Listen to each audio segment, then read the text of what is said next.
Walang imposible sa Diyos. Ako po si Father Fiel Pareha at ito po ang ating segment, ang Daily Devotion, na kung saan tayo po ay magdarasal, magbabasa at magninilay kasama ng salita ng Diyos sa buong taon. Manalangin tayo.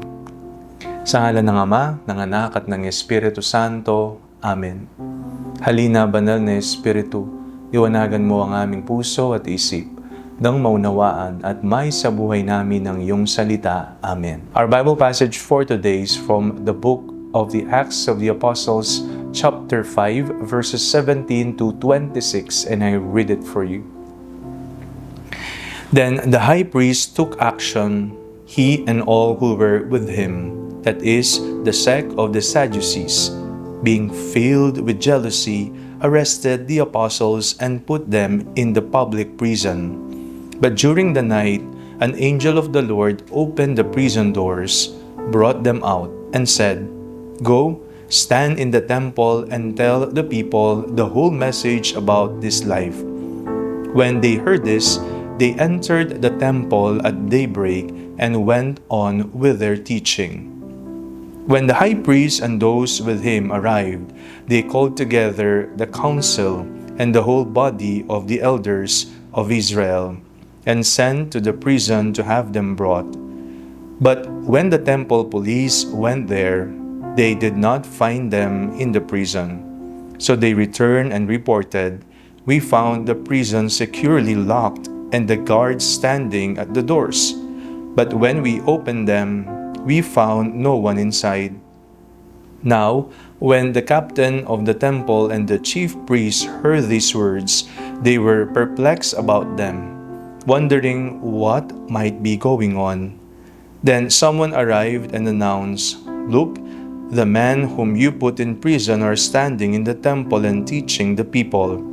Then the captain went with the temple police and brought them, but without violence, for they were afraid of being stoned by the people. Ano pong himala ang ipinagdarasal ninyo sa Diyos? Kapag ang problema ay tilang sobrang bigat na, kagaya ng may sakit na miyembro ng pamilya, kakulangan sa kabuhayan, o mga pangarap na parang napaka-imposibleng abutin, napapasabi po tayong, "Panginoon, bigyan mo naman ako ng isang himala." Ramdam po natin ang ating limitasyon bilang tao. Napagtatanto natin na hindi lahat ay kaya natin sa pamamagitan lamang ng ating lakas at talino. Ngunit sinasabi ng ating pananampalataya na may pag-asa dahil ang Diyos ay kumikilos kahit hindi natin nakikita.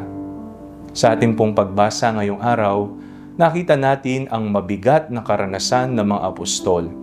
Sila ay ipinakulong dahil sa pangangaral ng mabuting balita. Sa mata ng tao, tapos na ang kanilang misyon. Nakakulong, pinatahimik, at tila wala ng pag-asa. Ngunit sa gitna ng kadiliman, kumilos ang Diyos sa pamamagitan ng isang anghel.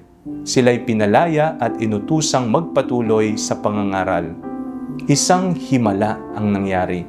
Hindi lamang ang pagbukas ng kulungan, kundi ang pagbukas muli ng pagkakataon upang ipahayag ang katotohanan. Napakaganda ng mensahe nito lalo na ngayong panahon ng Pasko ng muling pagkabuhay. Ang muling pagkabuhay ni Kristo ay ang pinakadakilang patunay na walang imposible sa Diyos. Kung ang kamatayan ay nalampasan niya, ano pa kaya ang hindi niya kayang baguhin sa ating buhay? Tulad ng mga apostol, maaring tayo rin ay nakakulong sa takot, sa kasalanan, sa kawalan ng pag-asa. Ngunit ang Diyos ay patuloy na kumikilos, patuloy na nagpapalaya, at patuloy na nagbibigay ng bagong simula.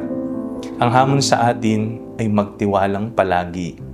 Hindi ibig sabihin na mawawala agad ang mga problema natin, ngunit naniniwala tayo na may Diyos na mas makapangyarihan kaysa sa anumang sitwasyon. Ang himala minsan ay hindi agad nakikita, ngunit ito'y unti-unting nahahayag sa bawat hakbang ng ating pananampalataya. Kung ang Diyos ang kumikilos, walang kulungan ang hindi mabubuksan, walang hadlang ang hindi malalampasan, at walang pusong hindi kayang baguhin. walang imposible sa Diyos.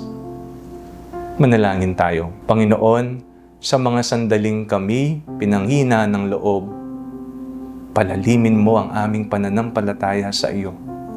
Buksan mo ang aming mga mata upang makita ang iyong mga himala sa aming buhay. Tulungan mo kaming magtiwalang muli sa inyo sa gitna ng lahat. Amen. Sa ngalan ng Ama, ng Anak, at ng Espiritu Santo. Amen.